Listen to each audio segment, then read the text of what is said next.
Alors, je m'appelle Jean-Pierre et je suis référent à des visites à domicile. Ça fait 4 ou 5 ans.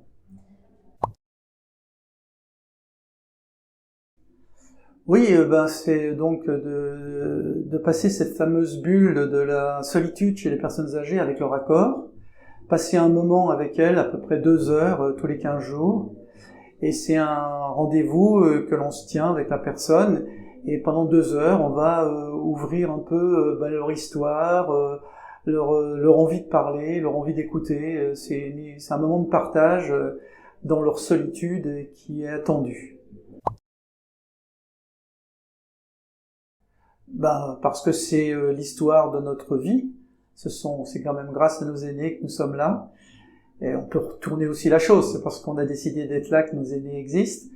Mais en tout cas, c'est un ensemble. C'est parce qu'on est ensemble. Et puis, c'est quand même douloureux de voir des personnes qui ont une vie, qui ont eu des enfants et qui se retrouvent seules. Parce que l'histoire de la Terre aujourd'hui, elle est de telle sorte que même si vous avez des enfants qui habitent au fin fond de la France, vous avez des distances qui vous permettent pas de vivre ensemble, d'humain, en famille. La première expérience que j'ai eue avec une dame toute gentille, sympathique comme tout, qui me disait que quand elle était petite, elle vivait bien sûr chez ses parents qui tenaient un restaurant à côté du Struthof. Et le soir, elle voyait des grosses fumées noires sortir des usines avec les Allemands qui arrivaient, et puis des hommes qui descendaient, puis des coups de feu qui étaient donnés. En fait, elle habitait le Struthof, c'est un camp de concentration, et elle voyait les cendres tomber parce que le restaurant était vraiment tout à côté de ce camp d'extermination.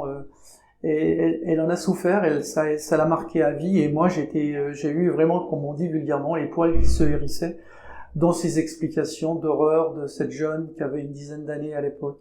Elle vous a vraiment transmis son vécu par rapport à ça. Ah oui, oui, elle était complètement... Et moi, j'étais à l'écoute, j'étais un vrai buvard d'expliquer, et puis c'était intéressant de savoir ce drame qu'ont vécu énormément de gens, et puis tous ces pauvres gens qui allaient mourir par les nazis. Et elle habitait, elle était témoin, elle me transmettait son témoignage. C'était vraiment un grand moment d'émotion pour moi. C'est vraiment quelque chose qu'on n'apprend pas dans les livres d'histoire. Ah non, non, on les apprend, mais superficiellement, avec des mots, mais là, on sentait vraiment cette jeune fille qui avait vécu les cendres qui tombaient sur la maison, et c'était les cendres des humains, quoi. Ouais, c'était dur pour elle. Et elle le prenait avec une certaine philosophie, mais quand elle m'a transmis ça, moi, ça m'a un peu effondré, mais bon, voilà.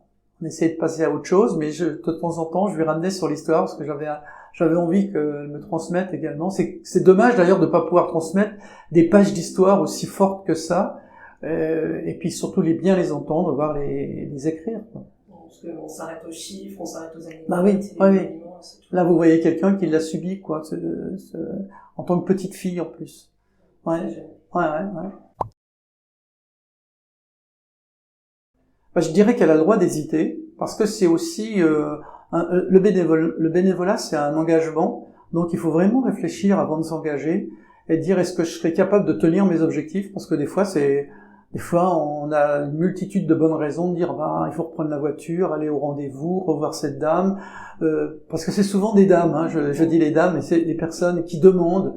On a quelques hommes, mais c'est essentiellement des femmes qui ont plus de 90 ans, qui des fois reviennent sur ce qu'elles ont déjà dit, et il faut accepter tout ça. Et puis en même temps, donc je dis que la personne a le droit d'hésiter, mais en même temps en y réfléchissant, en lui donnant un peu nos points de vue, comment nous on fonctionne, comment on a aussi ces tranches de bonheur avec ces personnes-là, qui pourraient être nos grands-mères, ou nos mamans, hein, en fonction de nos âges, hein, évidemment.